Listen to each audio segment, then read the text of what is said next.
You listen to this podcast because you like books, or maybe because you like learning, or maybe you just like the sound of my voice lulling you to sleep. If it's the first two, Audible has you covered. Too busy to read?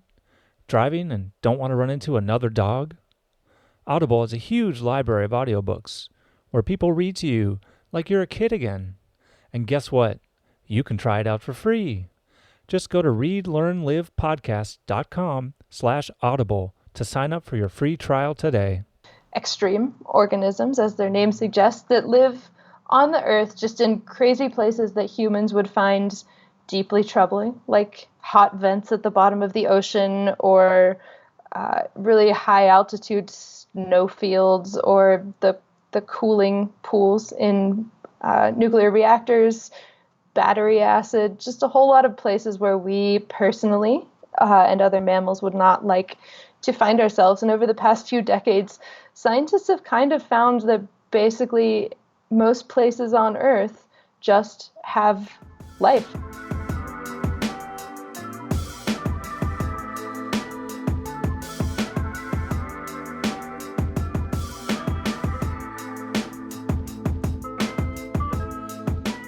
Hello and welcome to Read, Learn, Live, the podcast about improving yourself through literature. I'm your acclaimed host, John Monaster, and I'd like to welcome you to episode 26, the dreaded late 20s. As always, if you have ideas for books you'd like to see featured or have authors you want to put me in touch with, you can reach me at john@readlearnlivepodcast.com. Today, I'm delighted to have the opportunity to speak with author Sarah Scoles about her book, Making Contact, Jill Tarter, and the Search for Extraterrestrial Intelligence. Sarah Scoles is a science journalist whose work has appeared in Wired, Smithsonian, The Atlantic, Slate, The Washington Post, Scientific American, and Popular Science. A former editor at Astronomy magazine, Scoles worked at the National Radio Astronomy Observatory, the location of the first ever SETI project. She's also the author of the book Making Contact, Jill Tarter and the Search for Extraterrestrial Intelligence. She lives in Denver, Colorado. I hope you enjoy our conversation as much as I did.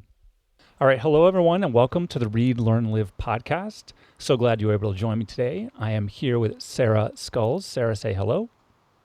Hello, everybody. Hooray. So I am here to speak with Sarah about her awesome book called Making Contact, Jill Tarter and the Search for Extraterrestrial Intelligence. And I had the privilege of reading the book, and it is wonderful.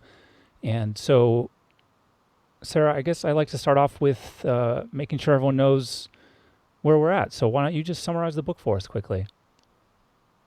Sure. And thank you for having me. By the way, I'm excited to be here. And so Making Contact, Jill Tarter and the Search for Extraterrestrial Intelligence, its title gives a few hints. It's a biography of a woman named Jill Tarter, who is an astronomer who has spent the past 40 years or so working in SETI, which is the Search for Extraterrestrial Intelligence. And so it's kind of half to 65% a biography of her, and then also kind of a history of the field and where it's been and where it's going. Great. That was an excellent summary.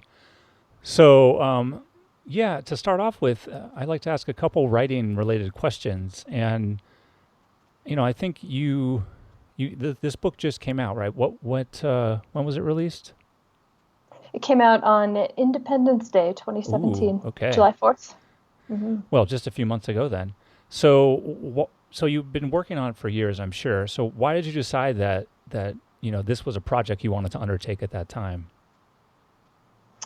Yeah, at the time that I got the idea for the book, I was working at a magazine called Astronomy Magazine, which is about astronomy. And I was just really interested in writing something longer than what I was writing. And I'd always been fascinated by the scientific search for aliens and by the movie Contact, whose main character is kind of based on the life of this real person, Jill Tarter. And that was what had first inspired me to go into astronomy. And so when I was thinking about what would I like for the years that it would take to write a book, what would I not get bored with and stay excited about? And so I came back to that. And then I thought it would be interesting to write a biography of a person who was still alive so that you could still ask them questions and get their take on events that wasn't just written down or secondhand. Sure. So once you had that idea, what was your writing process like day to day? Day to day, I would interview her once or twice a month for about a year and a half. I would go over to her house in Berkeley, California, and we would sit in these big leather chairs overlooking the bay, the San Francisco Bay.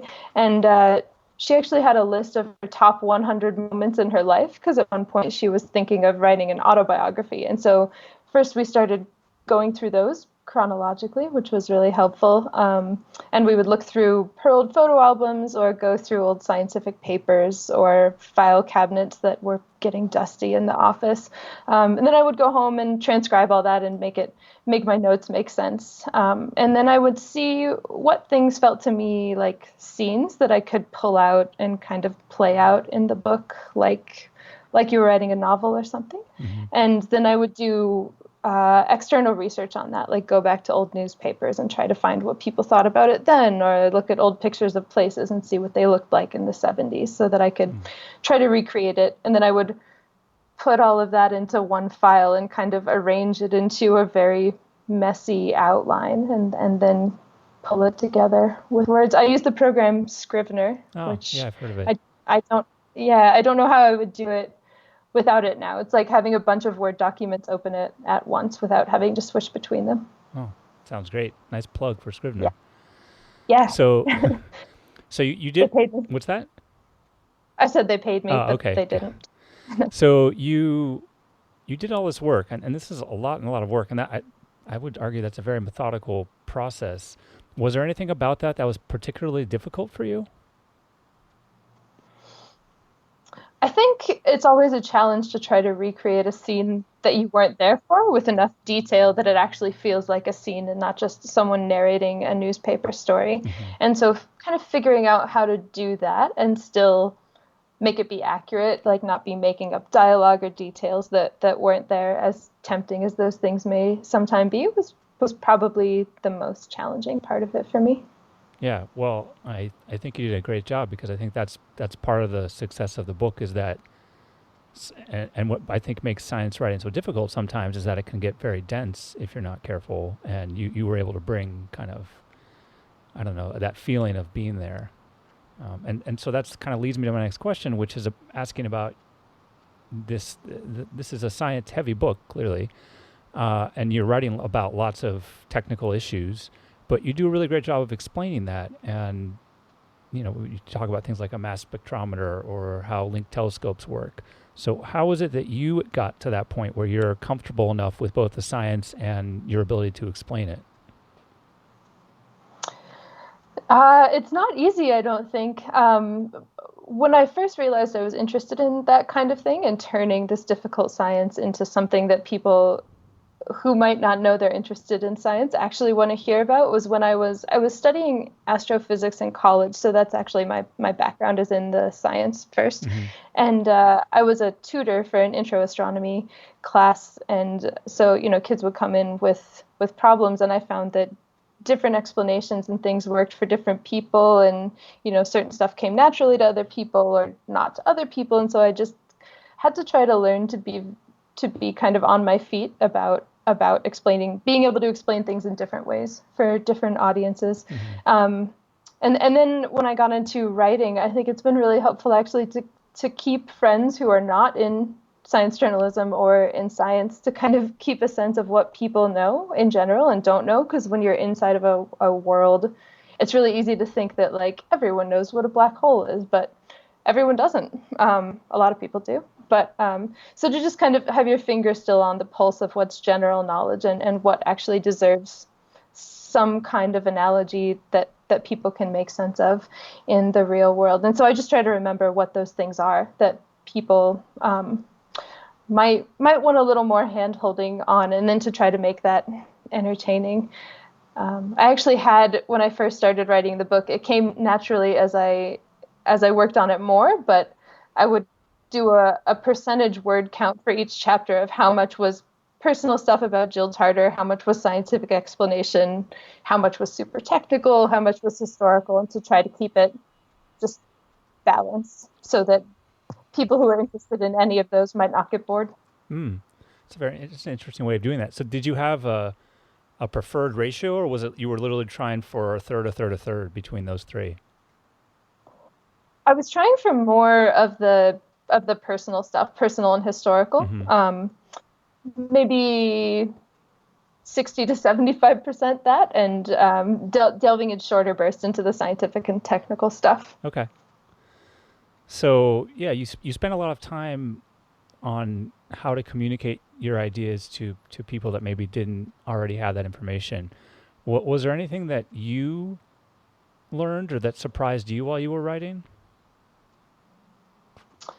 I think from the writing perspective, it was hard for me to learn how to have each chapter have its own arc, like a plot that started and finished, where someone learned something and a character changed or had a desire that was fulfilled or not fulfilled within each chapter, kind of like an episode of a TV show, but then like a good TV show, also kind of a story arc throughout the whole book, and that was a hard thing for me to learn, I think. And in terms of science, that I learned what I think I went into it with the idea that not that searching for extraterrestrial intelligence was easy, but that we were doing a really good job. And not that I don't think we're doing a really good job. I just think I came to understand the magnitude of the problem, and that we're really just getting started.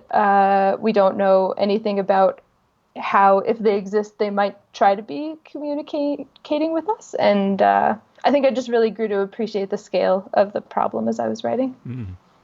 Yeah, and that also comes across. I think what the analogy Jill made was it's like if we picked up a cup of water from the ocean and then tried to assume whether or not there were fish in the ocean based on looking at that cup of water. Right, which is not a good idea Right. to do. Yeah. And another thing she also likes to say is that they SETI scientists reserve the right to get smarter, by which she means, we're doing these methods of searching for extraterrestrials right now, Mm-hmm. but later we might come up with a better idea, and that doesn't mean we're stupid right now. It just means we can do better later. Yeah. Yeah. I think that's applicable for all science. Sure. So one of the things that was interesting to me was that in a lot of biographies they make it very clear that a person was born, then they were in their teenage years, then they went to college, and then they did then they did this and that and whatever, and then they die, whatever. But you didn't tell the story in chronological order. The story jumps around a lot between places and times and ideas, and I'm sure that was a conscious decision. So I'm curious about why you decided to do that. Yeah, it definitely was a conscious decision, and I know it's not a conscious decision that everyone agrees with or that everyone likes when they're reading. But so the way I was thinking about it, and I read a lot of biographies while I was preparing to write this one to try to steal tricks from great authors and things.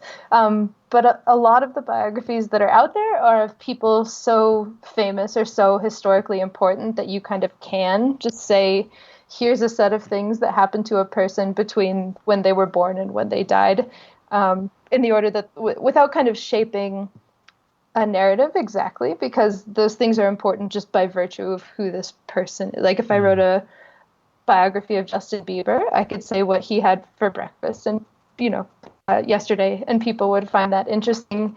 And while Jill Tarter is famous to a certain subset of the planet, I don't think she's a household name. I don't think a lot of people know who she is, and so I thought that if I was going to get readers who weren't already Jill Tarter super fans, I kind of had to think of it more like I would think of a novel, where taking not just everything that happened to them and laying it out, but trying to shape it into something that maybe made more sense in a narrative way than an actual life does. And I actually come from a fiction writing background. I'm a journalist, but I don't actually have any formal journalism training. I went to grad school in fiction writing.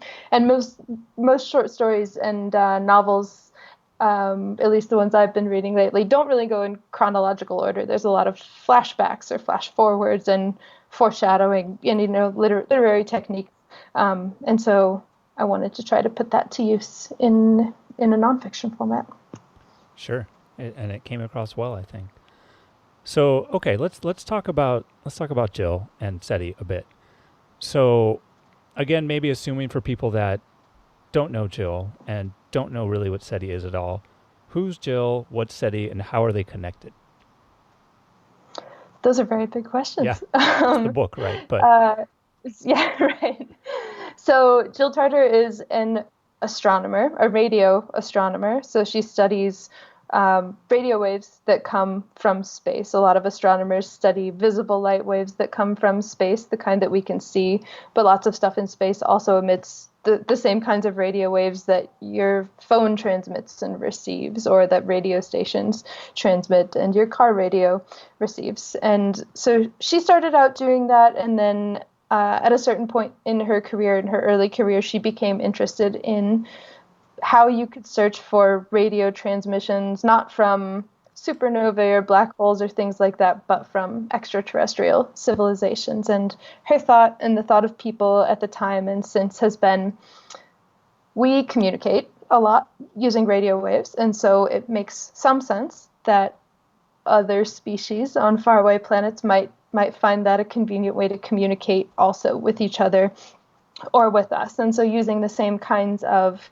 telescopes that astronomers use to study things like black holes or the Big Bang or things like that, that you could tune them to look for some kind of species technology. And so that's what SETI has mostly been for the past 60 years or so. And there have been some recent forays into things like also searching for alien lasers, which sounds fake but is real and is exciting. So she has been kind of one of the people leading the field of SETI and making sure there are long-term projects for the past 42 or 3 years at this point. the title of the book is a bit of a play on words, at least I thought it was. Making Contact. What's the connection between the movie Contact, which you already alluded to, starring Jodie Foster, and Jill, the subject of your biography, and sort of how did that connection happen? So the plot of the movie Contact is there's this fictional astronomer named Ellie Arroway who has spent her life searching for these radio broadcasts from alien civilizations, and it chronicles her journey through a lot of politics and funding woes, to the point where she actually finds a signal from an alien civilization and builds a spaceship and goes to visit them. And that latter part never happened to Jill, at least to my knowledge. She's never been on a spaceship or gotten a broadcast from an alien civilization. But so this character, Ellie Arroway, was actually first formed in a novel by the astronomer and public personality Carl Sagan, who I'm sure a lot of your listeners are familiar with. And more than a decade before the movie came out, he was writing this book called Contact, for which he actually got one of the biggest advances in history at the time. And he had been friends with Jill Tarter because he was involved in the SETI world and he was an astronomer. And so they ended up at the same conferences and just interacted professionally. And then one day at a party, he and his wife, Anne Druyan, pulled Jill Tarter aside and informed her that Carl was writing this book called Contact, and that she might recognize a character in it. And by that he meant that he was basing this female SETI scientist, at least partly, on this real person, Jill Tarter. And so that's the connection. She's an inspiration for this character. Cool. Yeah, the movie is amazing. I, despite it being on my list forever, have not read the book yet, so I need to read it even more now after reading your book. That will happen soon. At the beginning of the book, though, we talk about Jill's childhood, which, again, is similar to Ellie Arroway's childhood, but she really faced a very difficult childhood in several different ways, and then from that ended up becoming an engineering student when there were really no other women engineering students. So how did her childhood experiences shape her and lead her towards engineering? So Jill Tarter grew up as a pretty big, what we would call now a tomboy. She spent a lot of time in hunting and fishing camps with her father. And at a certain point in her life, her mother said, you know, her mother said to her father, Jill is getting too old for this. She needs to start doing more girlish things and spending more time with me instead of time with you and your friends and in these manly places. And you need to go tell her that. And so her father sat her down and had this conversation with her saying, your mother thinks that you need to go do girl things and stop doing these boy things. And that didn't really make sense to a young Jill Tarter. She didn't really see why there had to be girl things or boy things. And she resented the idea that there were things that she couldn't do. And so she kind of fought with her father, and eventually he relented and said, well, I guess if you work hard enough, you can probably do anything you want, girl things or boy things. And so kind of as a rebellion, she tried to think of the most stereotypically boyish things she could do. And at the time, a bunch of her father's friends were engineers. And so she just said, well, I want to be an engineer. And that kind of set her on the path to that. And but I think that shaped her professional path. But I think the childhood event that most formed her was when her father died, just a few years after that conversation. And they had been such pals, and he was her father, of course. And one day, not long after he died, she thought of a question that she had been meaning to ask him. And she doesn't actually remember what the question was, and she says it wasn't that important, but she just fully realized that she would never be able to ask him this question at all. And this was a really formative moment for her in her own memory, where she thought, if I want to do something, I need to do it right now, because there might not be a chance later. And that she's carried that with her. And then I think when she did go become an engineering student and was the only woman of 300 people in her classes, it taught her to be very independent. She had to work alone on a lot of things and had to just endure being an outcast. And I actually think that was pretty helpful for being a SETI scientist, because for a long time, studying aliens has been this kind of fringe-seeming, silly-seeming thing. But since she was already used to being this very determined outcast, that's kind of the perfect set of character traits for a SETI scientist. So one of the big things, and you briefly alluded to this in terms of what happened in the movie Contact, but one of the things that your book and Jill's life constantly dealt with was the search for funding. And, SETI is very expensive, like many scientific pursuits. And, the group was searching for funds from the government. Sometimes those wouldn't come through. Then they'd get private funding. Sometimes the government would come through. I mean, this made up a lot of the time and effort that Jill and others had to put in, was really just this constant search for funding. And they were attacked a lot from many different sides, saying that, it's not important, it's not a worthwhile thing to do, we've got issues here. How do you think Jill handled that constant stress of not knowing if her work was going to happen or continue, and that she had to really rally and, go on Capitol Hill all the time and lobby?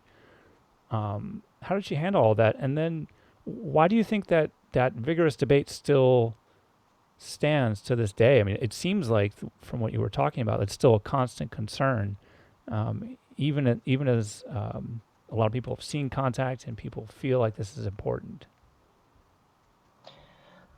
Yeah, I mean, I think you're right that a lot of her time and energy have been spent on making sure that the search can happen financially and politically, rather than actually doing the search. Sometimes I think about how much SETI scientists might have accomplished if they didn't spend half of their time, not half of their time, but a significant portion of their time and energy trying to ensure that they could keep doing the science that they wanted to do.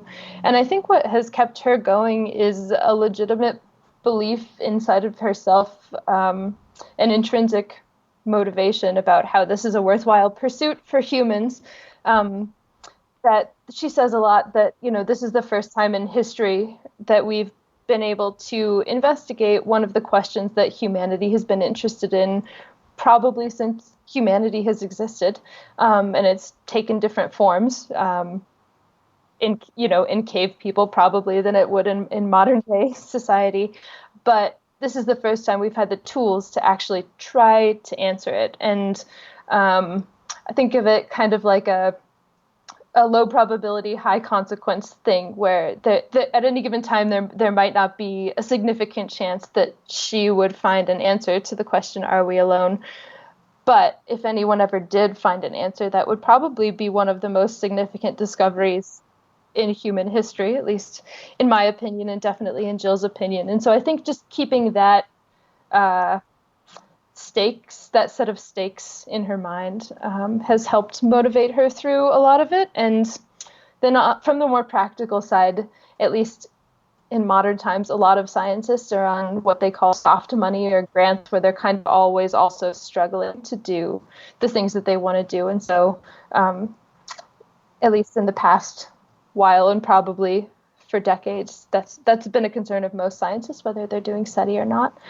And to the second part of the question, why it's still a thing that people aren't necessarily financially behind, even if they're interested in contact, I think is a lot for the same reasons as Jill supports it, that there's a low probability of success.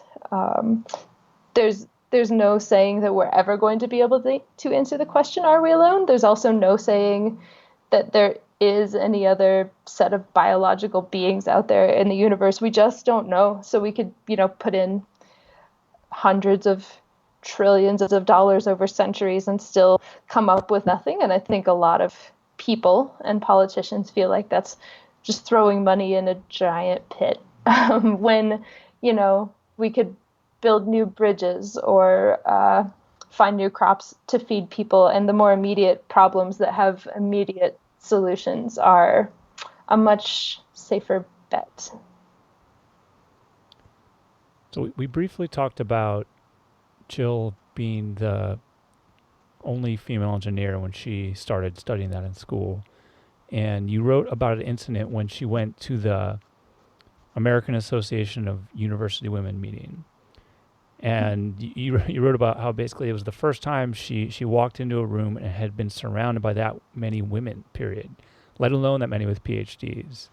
And it seemed like a really transformative moment for her. And I was curious about your take on what she learned about what she had in common with all those other women and how that time affected her.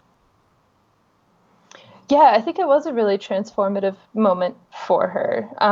From a physical standpoint, I think that when the women were talking amongst themselves, she says that a lot of them actually had parents who died early when the kids were kids. And she thinks that they all kind of learned the lesson that Jill says she learned when her father died, which is that if you want to do something, you should do it, and you should do it right now, which probably takes people whose parents don't die perhaps a little bit longer, at least in her estimation. And I think also it changed the way she interacted with other women in the sciences. When she was the only one in her program and the only one in, most scientific meetings in her field or committees and things like that, it's just a struggle to be the only person of any kind in a room or in a class.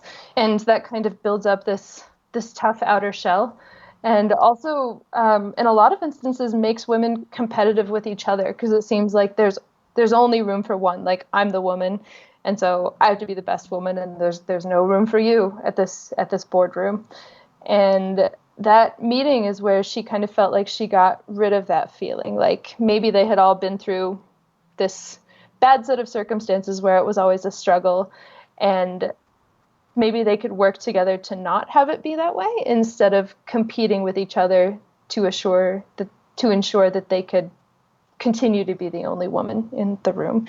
And so she says that ever since then, she has actively tried to encourage other women to take part and to mentor them and to just give opportunities to women so that no one has to exactly go through what she did.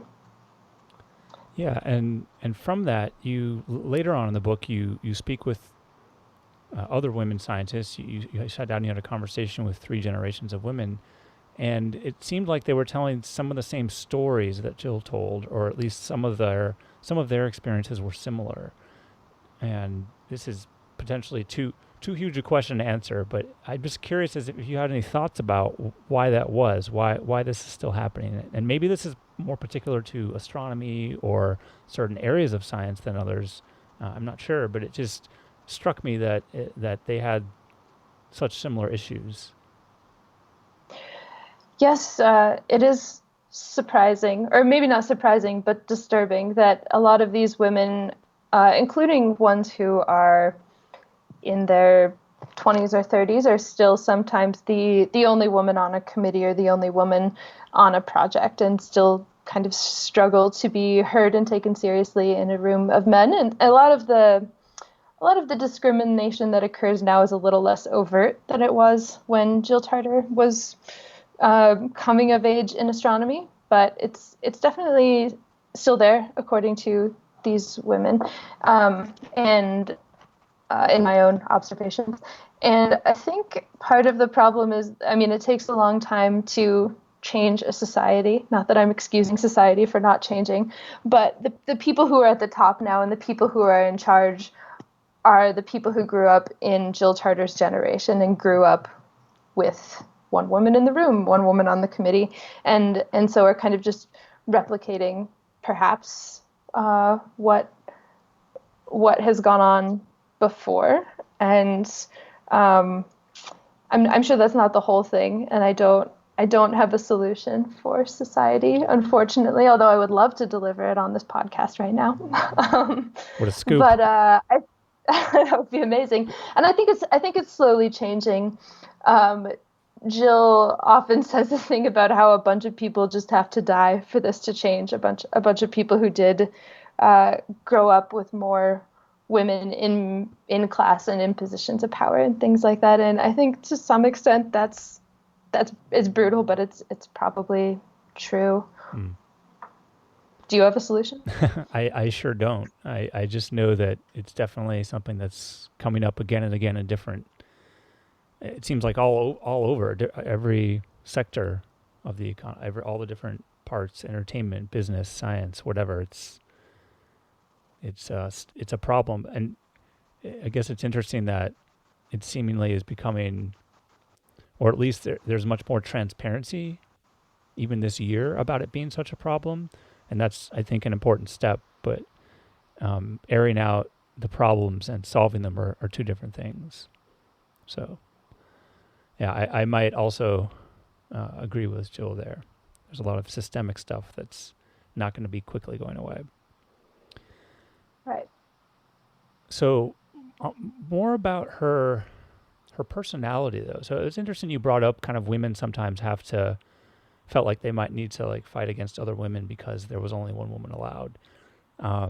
From the way you described her and some of the reactions you got from other people, it seemed at times that Jill was a bit abrasive or difficult to work with, and people had to kind of just deal with that if they were going to work with her.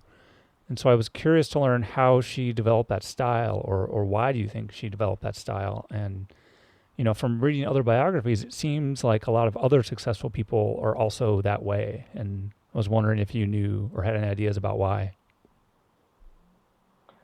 Yeah, I think it's a fair point, and I think that Jill also herself would freely admit that she is sometimes difficult to work with and a little bit gruff and abrasive and to the point in a way that maybe doesn't socially placate people in all the ways that we might be used to, and that can make her a hard boss. I will also say that one-on-one, professionally and personally, she's a very nice person. But I think, based on my own observations and interviews with her colleagues, I think that to be a female scientist at the time when she was becoming a female scientist and to be heard in a room where people didn't necessarily want you there, didn't think you belonged, or didn't take you or your ideas seriously.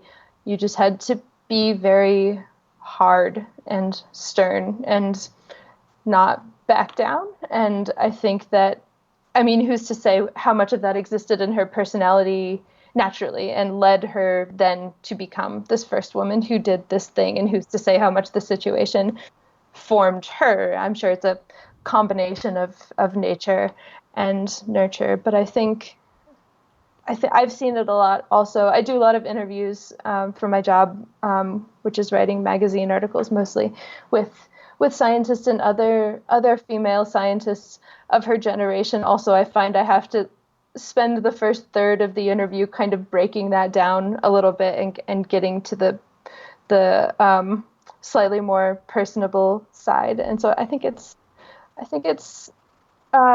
common in women of that generation in male-dominated fields, and not that it's necessarily bad. I don't think it's bad. I think it's probably necessary. You talked about two things the SETI Institute is looking at beyond radio signals.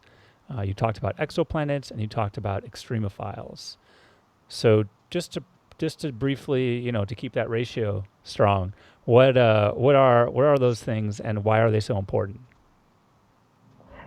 Exoplanets and extremophiles are both very exciting, I think. I'll start with extremophiles, which are these extreme organisms, as their name suggests, that live on the Earth just in crazy places that humans would find deeply troubling, like hot vents at the bottom of the ocean, or really high altitude snow fields, or the cooling pools in nuclear reactors, battery acid, just a whole lot of places where we personally and other mammals would not like to find ourselves. And over the past few decades, scientists have kind of found that basically most places on Earth just have life, like all over them, usually small, microscopic life, but all these places that we thought were totally inhospitable are just inhospitable to us, and other organisms find them to be just fine.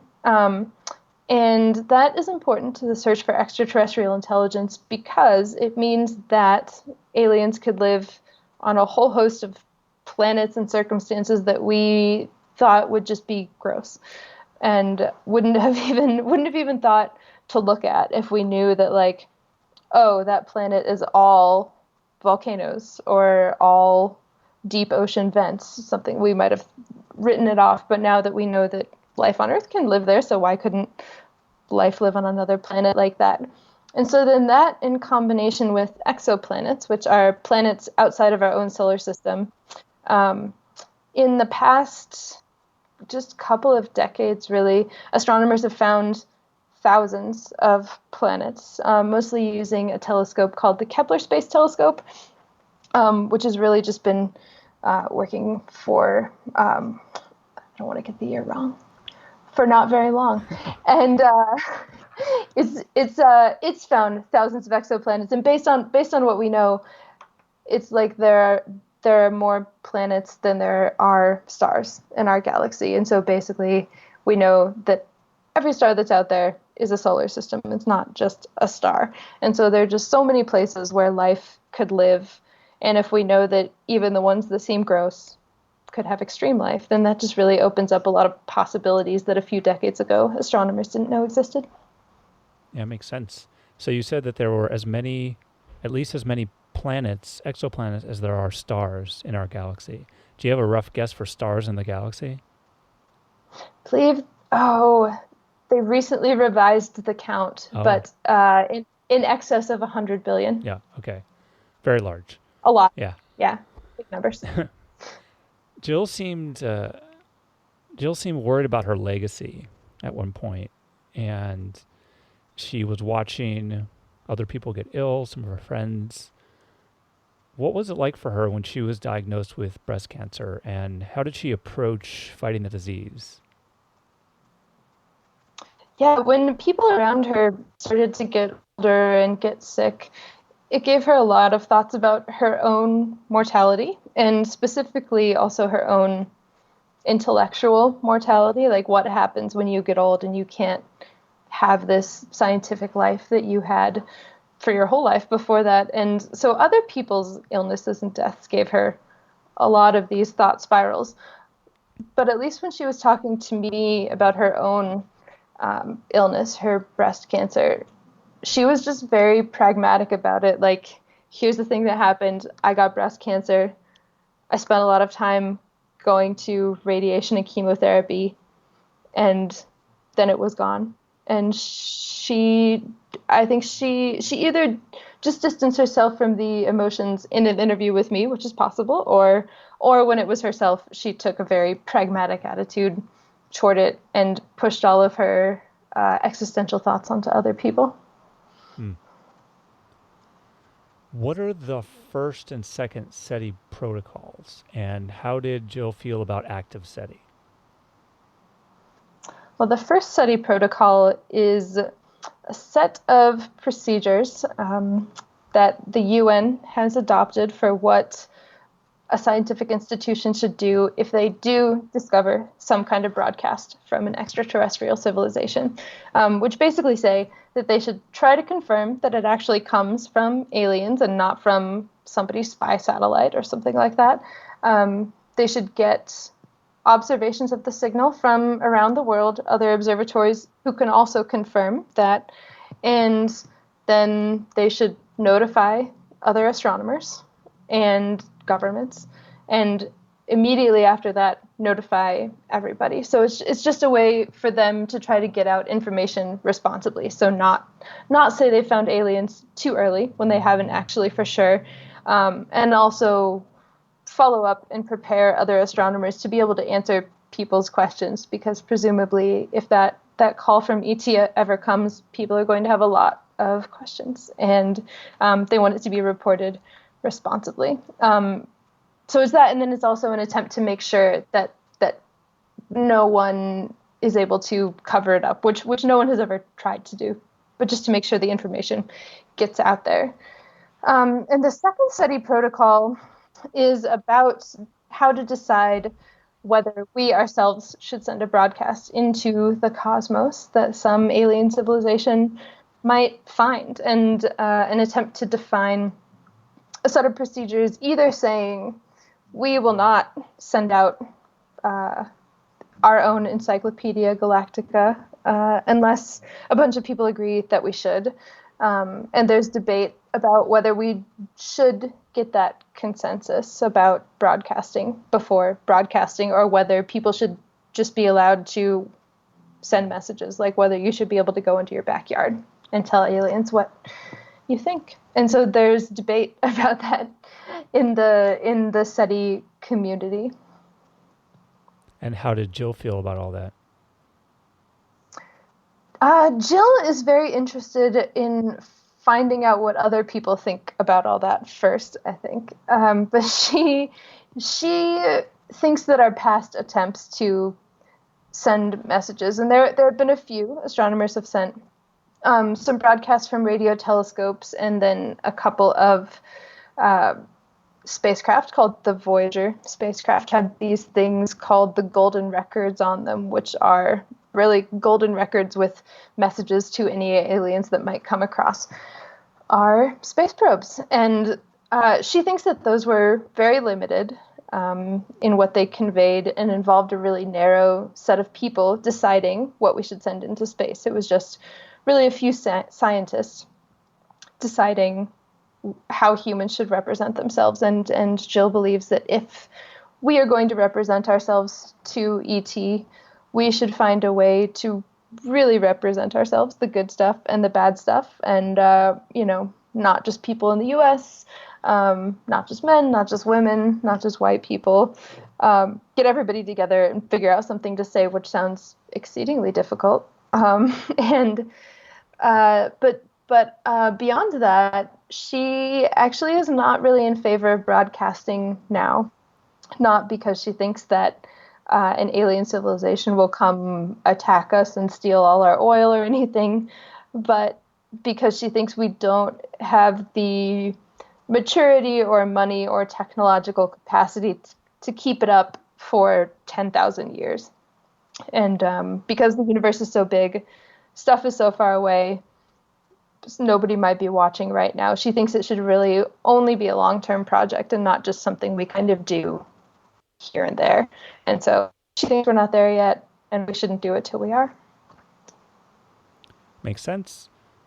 What is then from that, what does the future of SETI look like? So we're not, if she doesn't want us, or if she doesn't think active SETI or sending a message is a good idea, what does the future of SETI look like based on what we know right now, and how is Jill maintaining her involvement? So Jill's involvement at the moment is she's technically retired, but she works more than most people I know. And her role at this point is mostly trying to ensure that projects do have some longevity and that the search doesn't die with the first generation of SETI pioneers. And so she gives a lot of talks to a lot of fancy people, trying to get partnerships and money, like always throughout the history of SETI. And so that has been her role mostly lately. And the future of SETI is actually looking up compared to how it has been in the past. The SETI Institute, which she was a part of, is running a search with a telescope called the Allen Telescope Array in Northern California. And then for kind of the first time in most of U.S. history, there's a second group called the Breakthrough Listen Project, which is a $100 million initiative that will go on for 10 years, funded by an entrepreneur named Yuri Milner. And it also searches for radio broadcasts from aliens, and then also these laser pulses that we now imagine they might be sending. And so now there's these two groups. There's some amount of longevity, and they're diversifying the kinds of signals that they're looking for by moving to these lasers instead of just radio. And so ideally, that's the future, that you have different groups who are maybe a little bit in competition with each other so that they innovate like you would in any other field. If you have just one monolithic thing, they're going to do what they do best. But if you have two groups thinking of different ideas and kind of playing off each other, then things might get more innovative. We might think of new ways to search. So that's my ideal SETI future anyway. That sounds great. Competition is a good thing. Are there any, so that's kind of wrapped up kind of the main questions I wanted to get at. Are there any other lessons or ideas, takeaways, or really anything else that you hoped people would get from the book that we haven't had a chance to talk about yet? I think one of the things that really struck me talking to Jill and other scientists at the SETI Institute was, a lot of people, mostly politicians who are determining funding, kind of pit SETI against earthly pursuits. Like, we shouldn't look for aliens because we have all these problems here, and kind of imply that SETI scientists don't really care about the Earth. They're just starry-eyed at the cosmos. But in my experience with these scientists, they're actually very curious about the world around them, not just the space above them, and really committed to good lives for people on the planet. And not that I shared the politicians' view of SETI scientists to start with, but I think I just did picture them a little more cosmos focused than Earth focused. But I really think they care about the Earth a lot. Cool. Well, all right. Let's wrap it up. I like to have a couple fun thunder round questions, and then we'll call it a day. Sound good? Sounds great. Okay. Let's do it. All right. My first one is, what is your favorite food and or drink?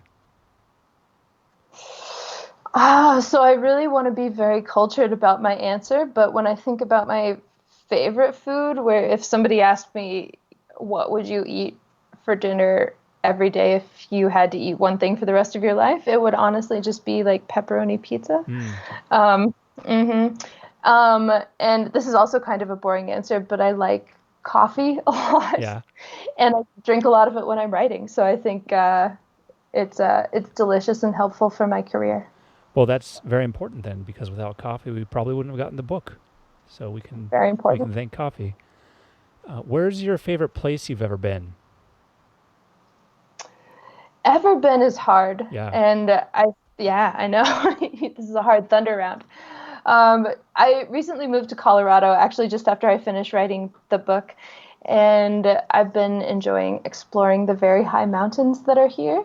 And I think that the first time I went on a very, very high mountain, which is the highest mountain in the Rockies, which is called Mount Elbert, it was just so strange to be up there in this very lunar landscape with no trees and a bunch of snow. And you could see very far all these other kind of lunar territories. And imagine maybe that you were on some other planet, even though you were on Earth. I think that's my favorite recent place. Sounds like the ice moon of Hoth, right? To Exactly. nerd out a bit.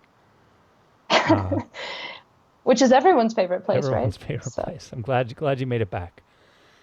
Finally, if you could wave a magic wand and change any one thing, what would it be and why? This is not easy thunder round.